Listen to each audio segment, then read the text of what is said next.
Boss can be like Chelsea, boss in between. Boss can be like Chelsea.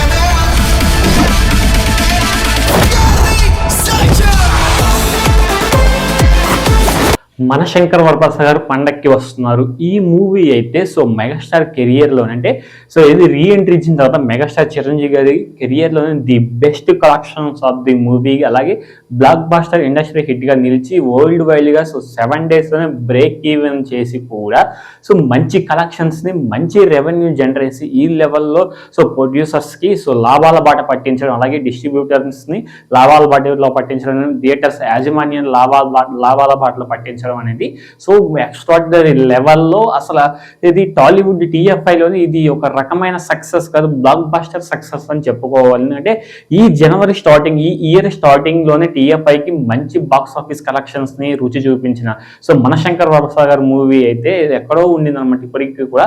So Anil రావుపురి గారు ఒక kind of type of ఒక so స్టోరీని తీసుకొని, అలాగే అంటే లైఫ్ లో జరిగే స్టోరీని తీసుకొని ఇంత మంచి సక్సెస్ ని, అలాగే ఇంత మంచి గ్రాండ్ సక్సెస్ ని, ఇంత మంచి సో లాభాల బాటి పట్టించడం అనేది మామూలు విషయం కాదు. చాలా మంది కూడా చాలా మంది ఈ మధ్య కాలంలో పాన్ ఇండియా లెవెల్లో పాన్ వరల్డ్ గా వరల్డ్ వైడ్ గా తీయాలి మూవీ అనేది ఆలోచిస్తుంటే సో మన అనిల్ రావుపురి గారు చాలా తక్కువ సో మన లోకల్లో జరిగే కంటెంట్ తీసుకొని ఇంత మంచి గ్రాండ్ సక్సెస్ ని కొడతారని ఎక్స్పెక్ట్ చేయలేదు కూడా ఎవ్వరు కూడా.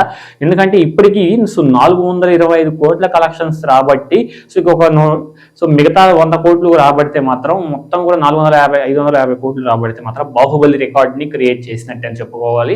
సో ఎక్స్ట్రాడినరీ లెవెల్ వస్తుంది అనమాట. 400 మొత్తం 550 కోట్లు కానీ సో వసూలు అయినట్లయితే, ఎందుకంటే ఇప్పుడైతే వసూలు కాదు, బట్ ఇప్పుడు దురంధర్ 2 అలాగే ఉస్తాద్ భగత్ సింగ్ రెండింటి మీద అయితే టీఎఫ్ఐ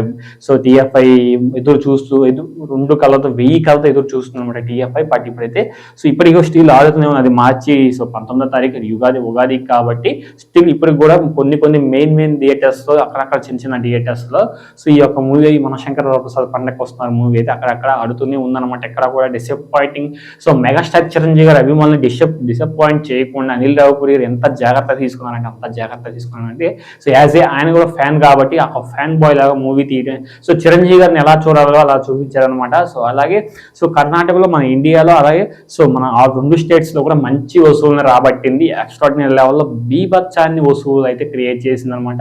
వరల్డ్ వైడ్ గా కూడా ఇప్పటికీ $3.5 మిలియన్ అయితే వచ్చాయి. సో ఎక్స్ట్రాడినరీ పర్ఫార్మెన్స్ అయితే చేస్తుంది అనమాట. వరల్డ్ వైడ్ గా చూసినట్లయితే నార్త్ అమెరికాలో మాత్రం సో బీభత్సాన్ని సృష్టించింది మన నార్త్ అమెరికా అండ్ ఇక్కడ యూకే, యుఎస్ఏలో ప్రతి చోట కూడా సో ఎక్కడ తీసుకోవాలంటగా పుష్ప 2 రూల్ ని బ్రేక్ చేసింది. అలాగే సో చాలా మూవీస్ అయితే రూల్ బ్రేక్ చేసింది, సలార్ ను కూడా బ్రేక్ చేసిందని చెప్పుకోవాలి. ఎక్స్ట్రాడినరీ లెవెల్లో బీభత్సాన్ని సృష్టించింది.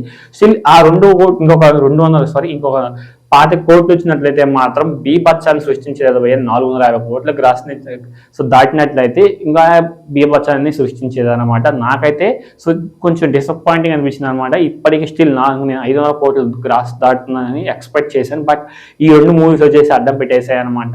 సో మీకు ఎలా అనిపించిందో కింద కామెంట్ చేయండి. 500 crores లో మన సో మెగాస్టార్ చిరంజీవి గారు ఉన్నట్లయితే సో ఆ రేంజ్ ఎలా ఉండేదో కూడా కింద కామెంట్ చేయడం మర్చిపోకండి. సో మన ఛానల్లో సో మెగాస్టార్ చిరంజీవి గారికి సంబంధించిన సో మనశంకర్ వరప్రసాద్ డే 1 నుంచి ఇప్పటి వరకు కూడా కలెక్షన్స్ రిపోర్ట్ వీడియోలు ఉన్నాయన్నమాట. దయచేసి ఆ వీడియోస్ చూడండి. అలాగే ఈ వీడియో నచ్చినట్లయితే లైక్ చేయండి. కొత్తగా మన ఛానల్ విజిట్ చేసినట్లయితే తప్పకుండా సబ్స్క్రైబ్ చేసుకొని, అలాగే పక్కనే ఉన్న బెల్ ఐకాన్ ట్యాప్ చేసి ఆల్ మీద ట్యాప్ చేసి, అలాగే కింద హైప్ బటన్ ఉంది, ఆ హైప్ బటన్ కూడా క్లిక్ చేసేసి వెళ్ళిపోయింది అనమాట. నాకు ఒక సపోర్ట్, ఒక మోటివేషన్ లాగా ఉంటుంది అనమాట. సో ఇది ఫ్రెండ్స్ ఈరోజు వీడియో. ఈ వీడియో అనిపించింది కామెంట్ చేయడానికి మర్చిపోకండి. సో నెక్స్ట్ వీడియో కలుద్దాం. అంటే థ్యాంక్ యూ.